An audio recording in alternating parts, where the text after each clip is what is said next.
نبی کریم علیہ السلام نماز پڑھا رہے تھے، ظہر کی نماز تھی، عصر کی نماز تھی، صحیح مسلم میں موجود ہے۔ حضرت ابو ہریرہ فرماتے ہیں نماز پڑھاتے پڑھاتے نبی پاک نے قدم آگے کیا، نماز پڑھاتے پڑھاتے قدم آگے کیا اور یوں ہاتھ اٹھایا پھر واپس کر لیا۔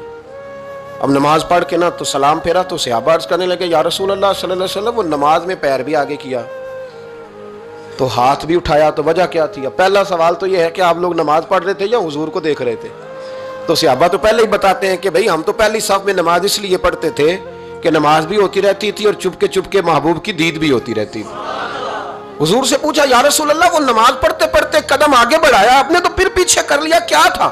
اور ہاتھ اٹھایا تو پھر آپ نے نیچے کر لیا۔ تو نبی کریم فرمانے لگے نماز پڑھاتے پڑھاتے جب میں نے کہا نا سمیع اللہ لمن حمیدہ، اچانک میری نظر اٹھی تو جنت میں چلی گئی، نظر اٹھی تو جنت میں، تیرے لیے 2-4 قدم عرش بری ہے۔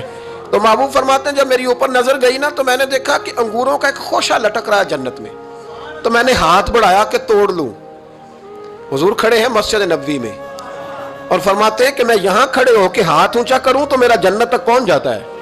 فرمایا میرا ارادہ ہوا کہ وہ خوشہ جنت کا توڑ لوں، اور ذرا میں نے پیر آگے بڑھایا ہی تھا تو میرے دل میں خیال آیا کہ جنت راز ہے تو راز ہی رہنی چاہیے، یہ راز کھول گیا تو مزہ نہیں آئے گا، تو میں نے پھر وہ ہاتھ واپس کر لیا۔ صحابہ کہتے ہیں جب نبی کریم نے یہ بیان کیا تو ہمارے چہرے نے تجسس سے کھیل اٹھے، تجسس سے ہم کوئی بات اور بھی سننا چاہتے تھے۔